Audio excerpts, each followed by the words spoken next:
where animals go when they die. Not the heaven kind of where. No, not that at all. Here to completely gross you out is Liz Shaw with her speech, Stench.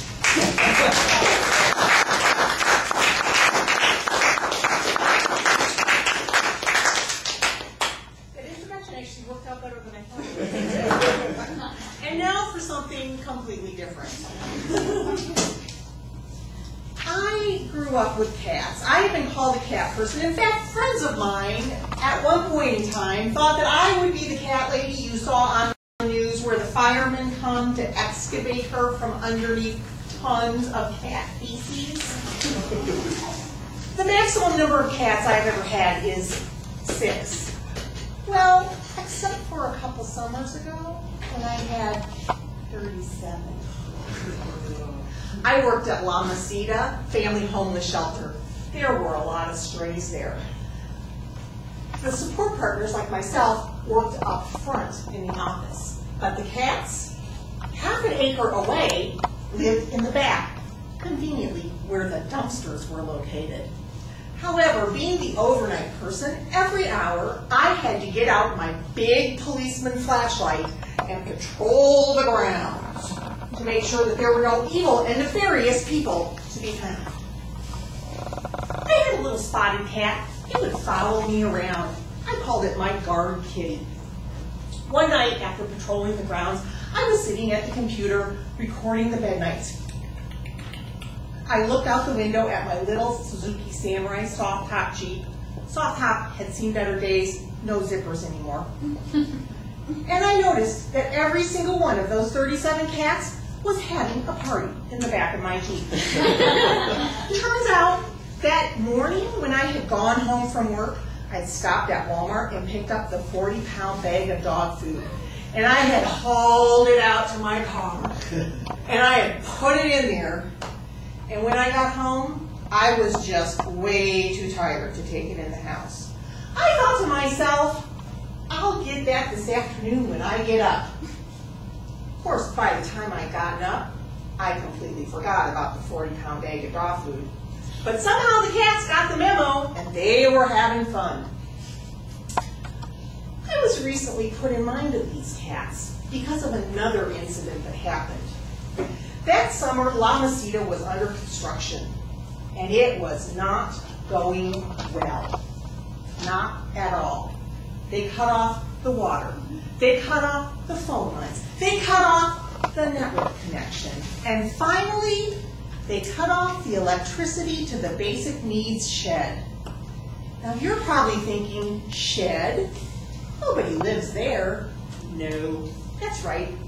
Nobody but 5 freezers filled with frozen turkeys.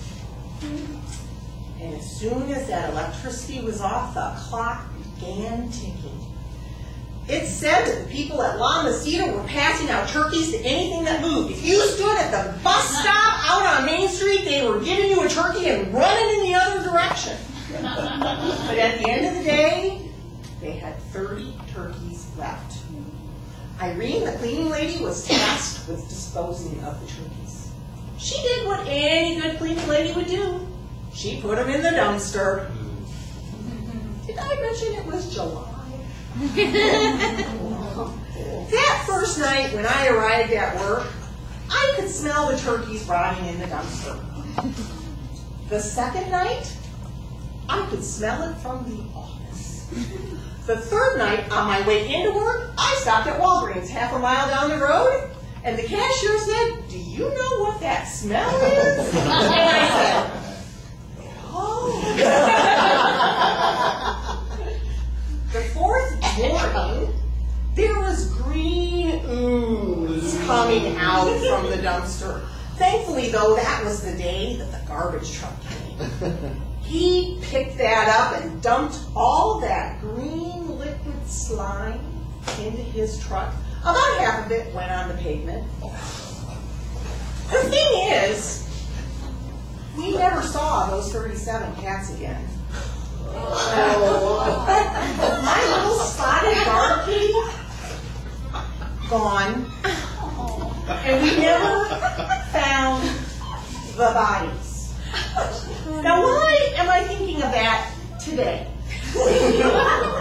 It's because where I work now at the RTC, they used to have one stray cat, a little black cat would come around, eat in our dumpster, and chase our pigeons away. Well, I haven't seen him for 2 weeks.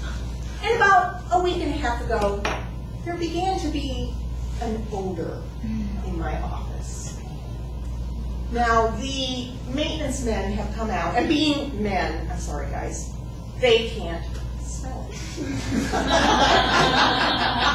They have, however, gone under the portable and found nothing. They have gone on the roof of the portable and found nothing. And yet, the smell of a dead cat remains. So I ask you again, where do cats go when they die? If you find out, would you let me know so that we can get rid of the stench in my office? I must say that I truly regret that Dave was sick today. I further regret that I didn't make Vince do this. Having said that, Liz is an entertainer. If you ask her, she'll tell you about the musicals she's been in, or the plays.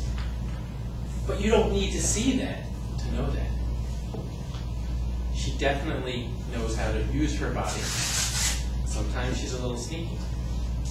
It was easy to see her carrying the flashlight. You saw the light. I know you saw the light. You probably saw that little spotted cat too. But you might not have caught the keystrokes on the computer. You probably should have caught the underneath and the above. Big, grand gestures. Not every speech is suitable for big, grand gestures. This one was. It's always nice. I think when I gave this speech once, I scared the crap out of Liz because I was scheming at her, and she didn't think I could stop. That's the kind of thing you really almost want to become three-dimensional to your audience. You want them to see very well what it is you're saying, which sounds funny because you can't see what I'm saying unless it's gold out. However, there's some things she snuck in there on us. When Liz tells a story, she makes us fill in the blanks. We never saw the cats again. What happened to the cats? Did Pied Piper come? No. Maybe some of you thought that. Maybe the animal control came. No. Some of you might have thought that. Unfortunately, we probably all know where they went. But they had 8 more lives. So it should be okay. No one needed that, right? As far as the picture of Liz as the crazy cat lady buried in, yeah, I didn't need that picture. I understood it. So maybe That was for Jeremy. Yeah, Jeremy loved it. It's great. Shannon, not so much.